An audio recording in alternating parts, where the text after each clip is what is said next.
The Home Secretary, Shabir Mahmood, has been under pressure to find a way to deport Shabir Ahmed ever since he was released from prison last week, not least from his victims, some of whom have described being too scared to leave the house after finding out that he's been released. He'd served 14 years of that 22-year sentence for 30 child rape offences. The issue is, though, even though he's been stripped of his UK citizenship, he can't be removed because of the Immigration Act 1971. Now, that prevents the removal of Commonwealth citizens who came to Britain before 1973 and stayed for at least 5 years. Now, it's expected that on Monday, Shabir Ahmed will announce that she's going to close that loophole without jeopardising the rights of other Commonwealth citizens, including those from the Windrush generation, for example. What's not clear is exactly how the Home Secretary is going to do any of this. The key issue, though, that overhangs all of this is actually not a legal issue, but diplomatic, because Pakistan has got to accept Shabir Ahmed coming back into their country or none of this works. And all the signs suggest that that's not going to be an easy thing to achieve. They're saying he's no longer a Pakistani citizen, and they've also suggested that for this to happen, they will require the return of some political dissidents from the UK. So it's all shaping up, you feel, to be a bit of a diplomatic storm brewing. Andrew, thank you very much. Andrew Misra, our political reporter. Well, earlier I spoke to Shahzad Akbar, a Pakistani political dissident who, it's rumoured, Islamabad would like to be extradited as part of any deal over Shabir Ahmed's deportation. Mr. Akbar is a former aide of the country's previous Prime Minister Imran Khan, who is himself in jail on corruption charges, which he argues are politically motivated.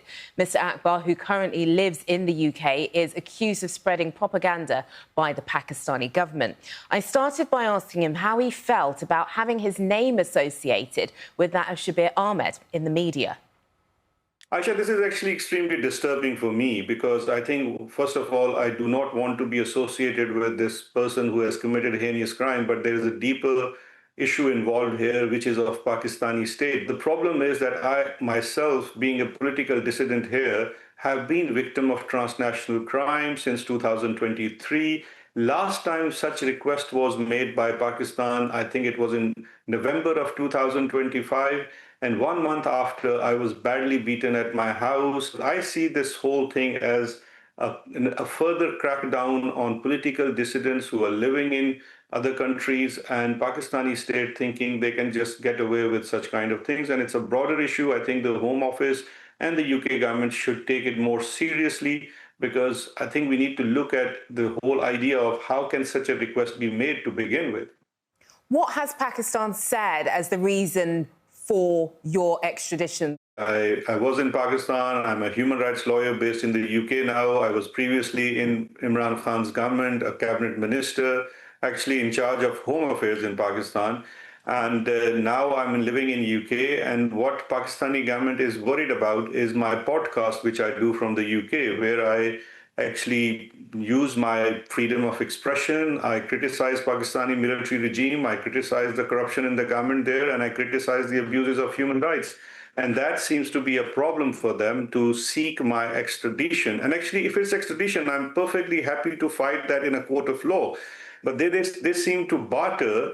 It looks like a blackmail to me, to be very honest, because if UK wants something very badly and Pakistan says, OK, we will do that if you violate your own law, because in UK you cannot, this is not extradition, this is basically rendition, and in this current scenario it will be an extra legal rendition.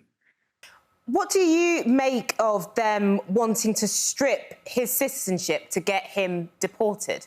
I think the issue from Pakistan side is, or general Pakistani public would also be asking, if this person is a criminal and he has committed such heinous crimes, what guarantees are there that he will be, guarded in Pakistan? Because we have seen in Pakistan a lot of people who have been committed of such crimes have been returned to those countries without due process or without even safeguards in position, and they have committed crimes there again. So it is a broader law enforcement issue. I have been in this position as the Minister for Home Interiors in Pakistan and actually negotiated such returns with the UK, and there is a proper legal way of doing that. not a barter of human.